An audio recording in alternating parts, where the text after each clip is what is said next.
Open content enriches learning and positively impacts learners and educators across the globe. And it's typically organized according to the curriculum of the country where it was produced.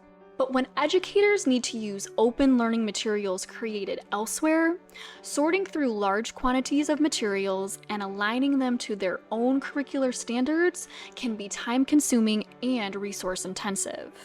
Better curriculum alignment processes are needed to support educators globally.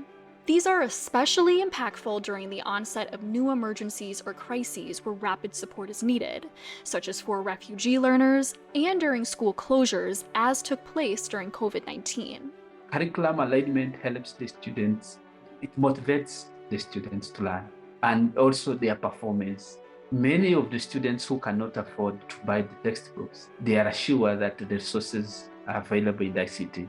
And when we have the curriculum alignment, the notes, the resources being aligned to the Kenyan, for example, the Kenyan curriculum, they are sure that our technology is going to help me. To solve this problem, Learning Equality, UNHCR, and the Learning Agency Lab joined forces with support from Schmidt Futures to host a Kaggle competition where machine learning experts and enthusiasts worked on training AI algorithms to semi-automate the curriculum alignment process. Simply put, our objective was to match particular topics or objectives within a curriculum to the most relevant open educational resources from a large multilingual repository. We provided competition participants with a large text-based dataset, specifically the titles and descriptions of topics and content, the linkages experts had drawn between them, and any text that could be extracted from the content itself, such as subtitles from a video or the questions and answers from an exercise. The most common approach teams took was combining these pieces of text in various ways. So there is a string of text corresponding to each topic and each piece of content. Then they used a pre-trained foundation model to create what's called an embedding of that text. An embedding is a long string of numbers that you can think of as a location in many-dimensional space. The great thing about representing both topics and content as these embeddings is that things that are closer together in space are the ones that are more similar to one another. For this problem, we can look at the embedding for a topic and find all the nearby content embeddings, and then those are the pieces of content we'll recommend for that topic. A lot of the work teams did in the Kaggle competition was exploring different open source foundation models, all of which had been pre-trained on different tasks with large amounts of text, and then training those models further on the Kaggle dataset to improve them for the specific task of curriculum alignment. The result? Some promising algorithms that are elegant, require limited computational resources, and perform well at the task.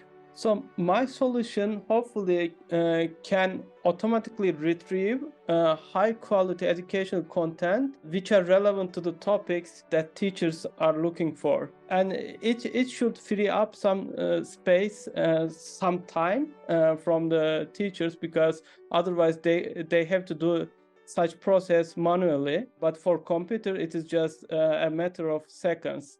And once teachers have more time, they can just devote this time to their learners better, and then learners can benefit. With the winning algorithms, Learning Equality will now build a prototype within its curricular tool to help streamline the process of curriculum alignment. Ultimately, this will help teachers find and select what's relevant for their context more easily and have a direct impact on the quality of learning for their students, especially those living in emergency and crisis contexts like refugee learners and educators. So my family migrated from the east of Turkey to the west of Turkey just for me and my sister's education.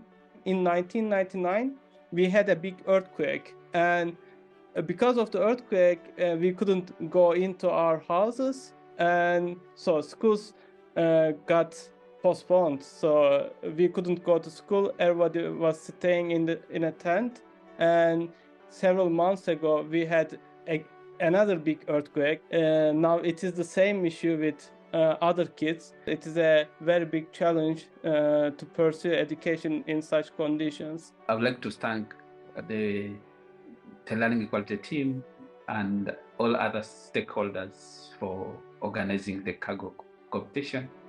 It's a very huge step being made towards the curriculum alignment, and also to thank everyone who participated, because whenever I look at the education challenges in Kakuma refugee camp, and I always think about those students, that they can really one day access the quality education that they deserve. They have the right to quality education.